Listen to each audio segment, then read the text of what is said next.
Ahí está grabando. Mira. Ok, empezamos entonces. Hoy vamos a empezar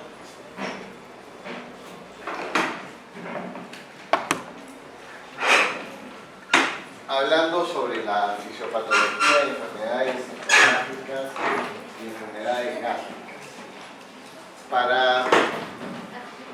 Para conocer bien un poco lo que es enfermedades esofágicas y gástricas, lo primero que tenemos que hacer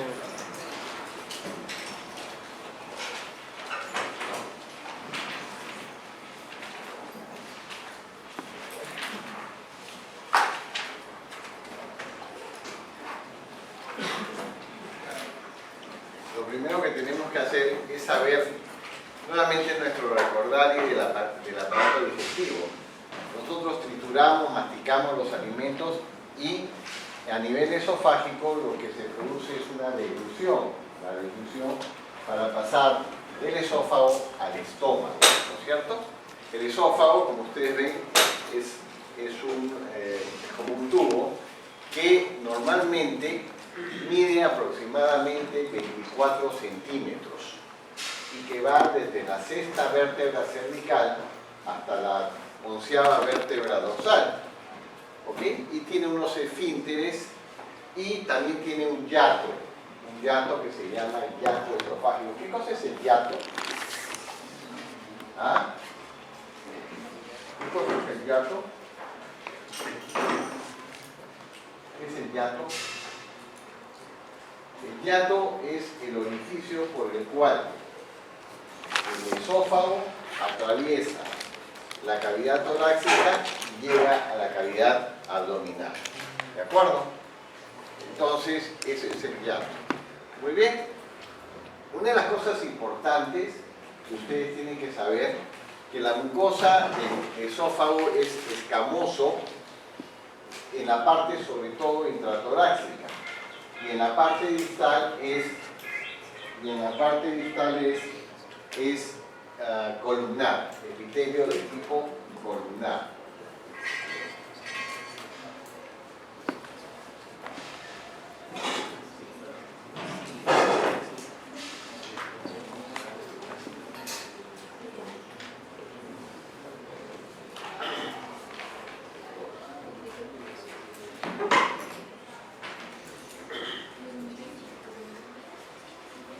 Entonces,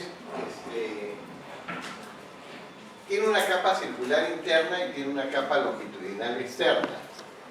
Y otra cosa importante, que el músculo es estriado en el tercio superior y en los 2 tercios restantes es músculo liso. Esto es la misma característica que tiene todo el tracto digestivo, con una excepción, que en el esófago no hay serosa. ¿Ok? Los otros órganos sí tienen serosa.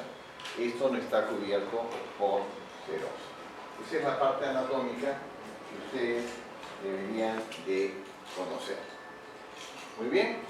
Esto es lo que yo les decía de lo que es el hiato. Hiato. Por donde pasa el esófago y se vuelve esófago de tipo distal, ¿no? Muy bien. Una de las enfermedades que se dan con mayor frecuencia dentro de lo que significa la patología esofágica es la acalasia, que es un trastorno motor caracterizado por la relajación anormal del esfínter esofágico inferior y ausencia de peristalsis esofágica. ¿De acuerdo? La característica es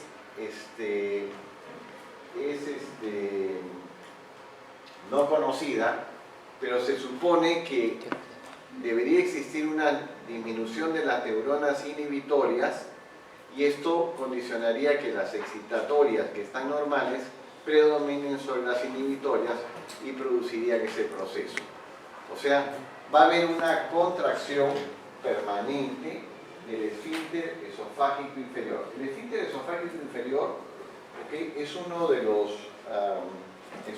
digamos, puntos anatómicos importantes importante porque o se relaja ese esfínter y va a producir una patología que son las enfermedades de reflujo, o se contrae mucho y estamos hablando de una contracción permanente del esfínter esofágico inferior. ¿De acuerdo? ¿Qué características tiene la calasia? La calasia tiene la característica que hay una dificultad para deglutir los alimentos. Esa dificultad para deglutir los alimentos se le llama disfagia. ¿Okay? Dificultad, no es dolor, es dificultad. La regurgitación que puede haber, pérdida de peso, dolor torácico, pirosis. La pirosis es el dolor retroesternal de tipo quemazón. Pirosis, dolor retroesternal tipo quemazón. Y puede haber tos nocturna.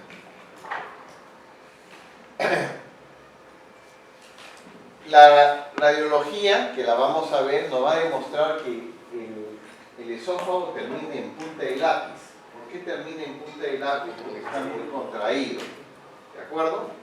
Y si nosotros hacemos un estudio de manometría, la manometría nos va a decir que hay un aumento de presión del esfínter esofágico inferior. Muy bien. Ahora, un paciente con acalasia es un paciente que tenemos que tratarlo de alguna forma. Lo podemos tratar médicamente o lo podemos tratar quirúrgicamente. Si la persona, por ejemplo, tiene una patología de fondo o su estado no es el más adecuado, el cual no va a soportar una cirugía, porque normalmente no soportan la cirugía siempre es una noxa, ¿de acuerdo? Esto condiciona que si hay un alto riesgo quirúrgico, nosotros lo que tenemos que tratar es de relajar ese esfínter. Y una de las cosas que se usan actualmente es la inyección de toxina botulínica. ¿De acuerdo? La toxina botulínica va a producir esta relajación. Puede llevar a un éxito, y bueno, y si lleva a un fracaso podemos repetirlo, que puede llevar nuevamente a un éxito, y si fracasa se puede usar el nifedipino o el dinidrato de isorbide. Ustedes saben, el nifedipino es una droga hipertensiva, vasodilatadora, el isorbide también, que se puede utilizar para estos casos. Si tiene bajo riesgo quirúrgico, la operación que debe usarse es la miotomía de Heller, H-E-L-L-E-R, miotomía de Heller, ¿de acuerdo? En el cual se secciona las fibras del esfínter esofágico para que pueda pasar los alimentos. ¿Okay? Si fracasa, podemos hacer dilatación neumática o, en último caso, sacar el pedazo ese de esófago, una esofageectomía. Pero ese es el último de los casos, ¿no es cierto? Entonces, resumiendo, la calasia es una enfermedad de origen desconocida, que hay aumento de la presión esofágica del esfínter esofágico inferior, que va a producir dificultad para deglutir. No hay odinofagia. La odinofagia es el dolor para deglutir. Esto es disfagia. Como hay un espasmo, el cuerpo del esófago se dilata. Esta es una enfermedad que es más frecuente, aquellos que tienen esa enfermedad, de hacer 10 veces más frecuente cáncer esofágico que cualquier otra, que la persona normal. ¿De acuerdo? Entonces, médicamente podemos usar la dilatación del esfínter esofágico inferior o usar las toxinas botulínicas, y quirúrgicamente hacer la esofagomiotomía u operación de Heller. ¿Está claro? En el caso de la operación de Heller, ¿habría un reflujo como consecuencia de la relajación? Puede haber un reflujo, pero se puede tratar, ¿no es cierto? Si no pasa el alimento, no te vas a alimentar. Entre dos males, ¿cuál es el mal menor? Esta es una calasia virosa. Ustedes ven cómo acaba en punta de lápiz. Es una característica. Acá es otra imagen que ustedes ven que acaba en punta de lápiz. Otra de las patologías son las hernias diafragmáticas, ¿no es cierto? Estas hernias se producen sobre todo en el lado izquierdo del diafragma. Y la hernia no es más que la profusión del contenido a través de un orificio preformado. En este caso es a través del hiato, ¿no es cierto? Entonces, este ángulo es importante. Este ángulo se llama ángulo de His entre el esófago y el estómago. Cuando se pierde este ángulo, ¿okay?, se puede producir un reflujo esofágico. Y en las hernias hiatales, por deslizamiento, vamos a tener también ese reflujo esofágico. ¿De acuerdo? Entonces, esta hernia, se la voy a mostrar acá, a propósito se las he puesto, es esta característica que ustedes ven acá, en la cual este es el diafragma, ustedes ven acá el hígado, y cómo el estómago y cómo los intestinos están en la cavidad torácica y han colapsado el pulmón. Obviamente el paciente falleció, ¿no? Acá ustedes lo pueden ver acá. No pasa por el lado derecho porque el hígado de alguna forma protege al diafragma y no deja que pase. ¿Bien? Otra enfermedad frecuente es el síndrome de Plummer-Vinson. Plummer-Vinson. Este síndrome de Plummer-Vinson produce una disfagia por deficiencia de fierro, que le llama disfagia ferropénica, en el cual ustedes van a ver, si se hace endoscópicamente, unas membranas en el tercio superior del esófago y los pacientes tienen anemia microcítica. La anemia microcítica es la anemia por deficiencia de hierro. ¿De acuerdo? Es frecuente en mujeres de 40 años con atrofia de mucosa, con glositis. ¿Qué cosa es la glositis? Inflamación de la lengua. ¿Ah? Inflamación de la lengua. ¿Cómo la identifican ustedes? Una lengua bastante roja, lengua fresa, ¿no? Muy colorada. Koiloniquia, que es uñas en forma de cuchara, y también es una lesión que se caracteriza por ser premaligna y que, producto de estas membranas del tercio superior del esófago, se va estenosando y es necesario hacer dilataciones también. Entonces, una anemia es un síndrome que produce disfagia, o sea, dificultad para deglutir por deficiencia de hierro. Otra enfermedad frecuente son los divertículos. El más frecuente, que es el que vamos a hablar, es el divertículo de Zenker, que es la unión faringoesofágica. ¿Ok? Son divertículos por pulsión, ¿de acuerdo? En el cual se protruye como un globito la mucosa y la submucosa. Mucosa y submucosa. Y se caracteriza fisiopatológicamente porque hay un asincronismo entre la contracción de la faringe con el esófago. Hay una contracción asinérgica, ¿okay? No es sinérgica, es asinérgica, y eso produce mayor presión en la cara posterior esofágica, y esto va a producir un divertículo de Zenker, ¿no es cierto? Este es el divertículo, es como si fuese un buche, exactamente como un buche.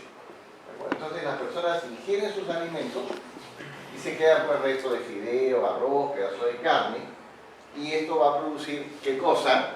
Esto va a producir halitosis, mal aliento, porque hay descomposición, regurgitación, porque cuando se llena la bolsita, uno lo bota, y no solamente lo bota por la boca, sino también lo puede regurgitar por la nariz. Entonces uno regurgita, tose, regurgita, y bota pues trozos de arroz, de fideos, sonándose la nariz. ¿De acuerdo? Y hay disfagia.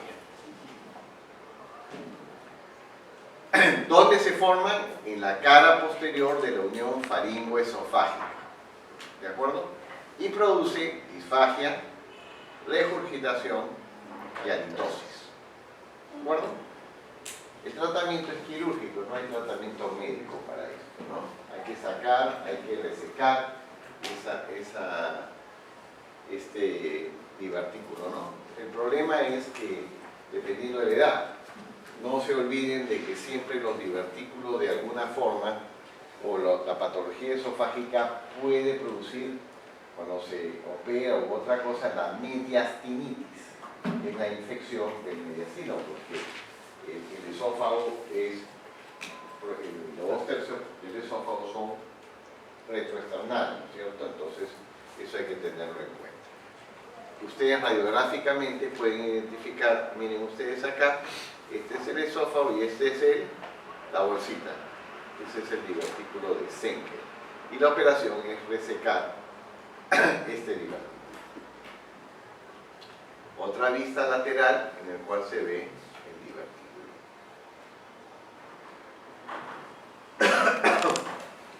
¿Hasta acá está claro?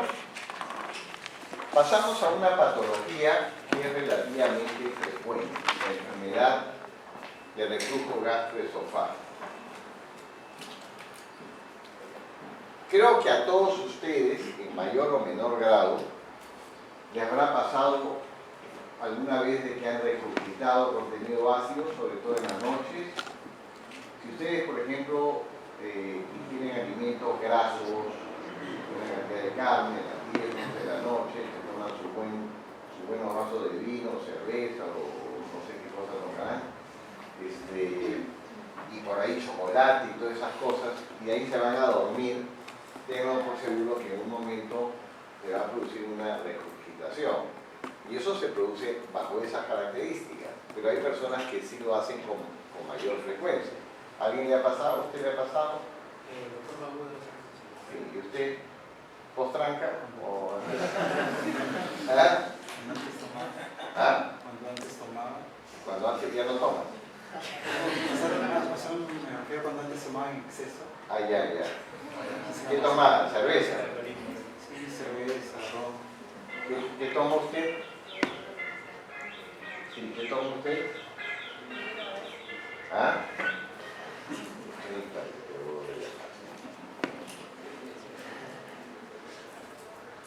¿Nada? ¿No toma nada?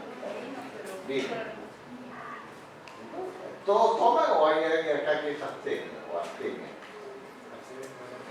¿Ah? ¿Toman algo? Abstemio. Abstemio. ¿Tomas? Yo hice una encuesta y todos decían que tomaban vino, pero la estadística dice que los peruanos son más cheleros que vineros, ¿no? Pero todo eso produce este tipo de cosas. Pero todos son santos acá, nadie toma, nadie fuma. Bueno, entonces, la regurgitación es del contenido gástrico hacia el esófago. Pero ojo, no solamente va a haber un reflujo de ácido, también puede ser de bilis, sales biliares, o sea, una serie de otros productos no necesariamente gástricos, ¿no es cierto? Ahora, el reflujo gastroesofágico se produce por disfunción del esfínter esofágico inferior. ¿Ok? ¿Cuáles son los factores? ¿Cuáles son los factores que pueden producir disminución del esfínter? La disminución de la gastrina endógena. ¿No? ¿Dónde se produce la gastrina? En las células G. ¿Ok? Cuando hay antecedentes quirúrgicos, ¿no? A veces, ahora con mucha frecuencia, se usa la cirugía bariátrica, etc. Y a veces se pierde ese ángulo de His, porque se hace gastrectomía subtotal y comienzan a tener reflujo. Las hernias hiatales, que hemos hablado por deslizamiento. Una enfermedad que es la esclerodermia. La esclerodermia es una enfermedad del colágeno. También puede producir enfermedad de reflujo. ¿De acuerdo? El tabaco, el alcohol, también es otra. Si ustedes fuman y toman, va a producir una disminución de reflujo. Y el síntoma es dolor retroesternal. ¿Cómo se llama el dolor retroesternal? pirosis, regurgitación, y el diagnóstico puede hacerse midiendo el esfínter o haciendo una endoscopía esofágica o una pH-metría, porque si vemos que el esófago es ácido, quiere decir que está pasando. Una cosa importante que ustedes tienen que saber de que cuando una persona tiene dolor extraesternal y lo ha tenido ya, uno puede decir, esto es una pirosis, pero si no tiene un dolor y nunca lo ha tenido, hay que tener cuidado porque el diagnóstico diferencial se hace con el infarto. Entonces, más vale pecar por exceso que por déficit. Hay personas que te llaman por teléfono y te dicen, tengo dolor extraesternal, sí, pues ayer estuve comiendo y tú dices, esta es una enfermedad de reflujo, y a lo mejor se está instalando un infarto. Entonces, es mejor decir, mira, puede ser esto, pero hay que descartar el tómate un electro, lo mínimo, porque puede estar iniciándose el cuadro. No podemos tirarnos a la piscina, así de simple, ¿no? Porque a veces pasan lo que uno no debería pasar. Entonces, ¿cuáles son los factores lesivos para la enfermedad de reflujo? El ácido es lo primero, ¿no es cierto? La pepsina, la bilis y la tripsina. Entonces, esto es importante tenerlo en cuenta, los factores que son lesivos para la enfermedad ácido péptico, el reflujo gastroesofágico. ¿De acuerdo? ¿Y cuáles son aquellos que pueden aumentar la presión del esfínter? La gastrina, si disminuye, baja el esfínter. La motilina, disminuye la presión, la colecistoquinina. La colecistoquinina es una hormona también gástrica. ¿Qué función cumple la colecistoquinina?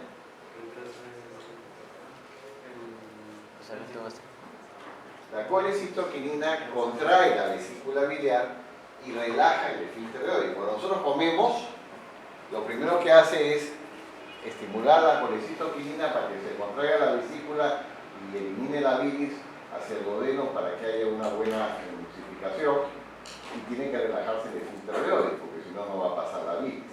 Entonces, eso es una de las características de la colecistoquinina. Y esto condiciona también una disminución, la somatostatina y el glucagón. Los péptidos, con vecina y sustancia P, aumentan la presión, y los inhibidores gástricos y los neuropéptidos la disminuyen, ¿no? Y hay fármacos, por ejemplo, que disminuyen, que son la teofilina, que se usa para problemas respiratorios, broncoespasmos, diazepam, barbitúricos, antagonistas del calcio que van a disminuir. Entonces, es bueno también hacer una buena anamnesis, un buen interrogatorio para saber qué cosa está tomando la persona, ¿no? Porque no solamente decir, oye, no comas determinados tipos de alimentos y tomes, como las grasas, los chocolates y el alcohol, ¿no? La persona que come grasas, chocolates y toma licor, el esfínter pues disminuye definitivamente, ¿no? Hasta en las mejores condiciones. Entonces, ¿cuáles disminuyen la presión? El alcohol, la menta, el ajo, cebolla, chocolate, grasas, quesos fermentados, vino, entre otras cosas. ¿De acuerdo? Esas son preguntas de exámenes que van a venir, quiénes aumentan, quiénes disminuyen, etc. Así que se los digo para que lo aprendan, porque sí, eso es importante tenerlo en cuenta. A lo mejor de acá, pero de algún lado vendrá. Se los digo para que lo tengan presentes. En Estados Unidos el 40% de la población lo padece. Y a raíz de que salieron los fármacos inhibidores de la bomba de protones, como el omeprazol, esomeprazol, lansoprazol y todos los prazoles habidos y por haber, ¿ok? Entonces la persona lo usa indiscriminadamente. Este uso indiscriminado para acá o para otras patologías también es peligroso, porque a veces se te va a pasar un cáncer gástrico o cualquier otra patología solamente tomando eso. Entonces, también hay que tenerlo cuidado. Entonces, son las personas pues que comen demasiado, ¿no? Entonces, siempre hay una, digamos, tiene que haber una balanza entre lo que es los factores agresivos y los factores anatómicos, ¿no?, que nos pueden ayudar para esto. Entonces, esto es importante también tenerlo en cuenta. Esta disfunción del esfínter esofágico inferior pues va a producir una serie de procesos. Normalmente, esto es un iceberg, ¿no es cierto? Ok.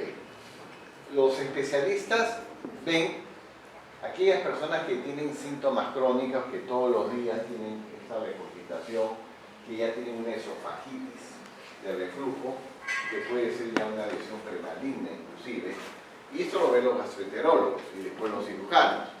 Pero el grueso se automedica, ¿no? Pucha, estoy así, ¿qué cosa? Tómate pues, un antiácido, tómate un omeprazol, también eso te pasa. Otros, con síntomas frecuentes, pero sin ninguna complicación, van al médico, ¿no? Mire, tengo esto, y el médico le dice tal cosa. Como pueden ir mañana pasado donde ustedes y decir, oye, ¿qué estás tomando? No solamente qué estás tomando o comiendo desde el punto de vista de su dieta, sino también qué medicación está tomando, porque hay medicación que también te va a producir disminución del esfínter esofágico inferior, ¿no es cierto?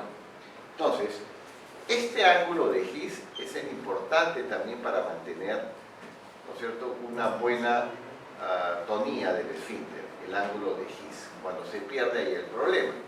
Y esta es la regulación del esfínter esofágico inferior, ¿de acuerdo? La gastrina, y hemos dicho que juega un papel importante, ¿no es cierto? Tenemos también factores neuronales como la estimulación colinérgica, alfa-adrenérgica, y tenemos factores como el glucagón, secretina, la colecistopirina y la prostaglandina que actúan negativamente, disminuyendo la presión del esfínter esofágica inferior. ¿Cuáles son los síntomas del reflujo? La típica es dolor retrosternal, llamado pirosis. La persona regurgita y a veces está en la noche, regurgita y se tiene que ir rápidamente al baño porque llegó a la boca. El problema es que si regurgita y se va al pulmón o a la tráquea, entonces se producen neumonías aspirativas. La disfagia, un dolor atípico, dolor torácico, puede haber laringitis y hasta asma. Muchos casos que son asmas no verdaderos son causa de la enfermedad del reflujo. Y la laringitis, las ronqueras frecuentes, oye, ¿por qué tú estás tan ronco? Y es porque también el ácido pues no solamente va hacia el esófago y faringe, sino que también a veces pasa a la laringe y a la tráquea y al bronquio y produce espasmo, ¿no?, como una sustancia. Y el reflujo, si no se trata adecuadamente, va hacia una esofagitis. Y esa esofagitis, que es una zona inflamada, puede llegar a ulcerarse y obviamente va a haber un cambio, una metaplasia. Ustedes, que ahora son estudiantes, escriben mucho, ¿no es cierto? Y si ustedes se dan cuenta, entre el dedo pulgar y el dedo índice, lado interno, ustedes van a sentir más grueso su piel.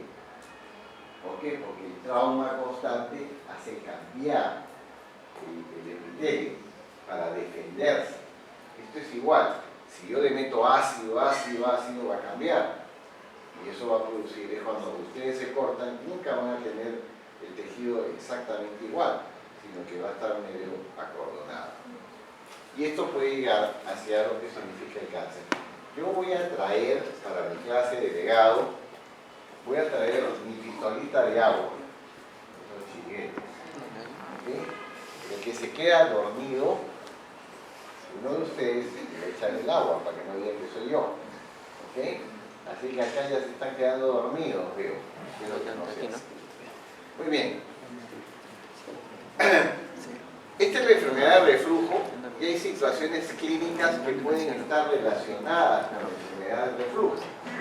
Vean ustedes, la esclerodermia, que es una enfermedad del colágeno, el síndrome de Zollinger-Ellison, que es un hipergastrinoma, un tumor de células pancreáticas producido por incremento de célula G, ¿de acuerdo?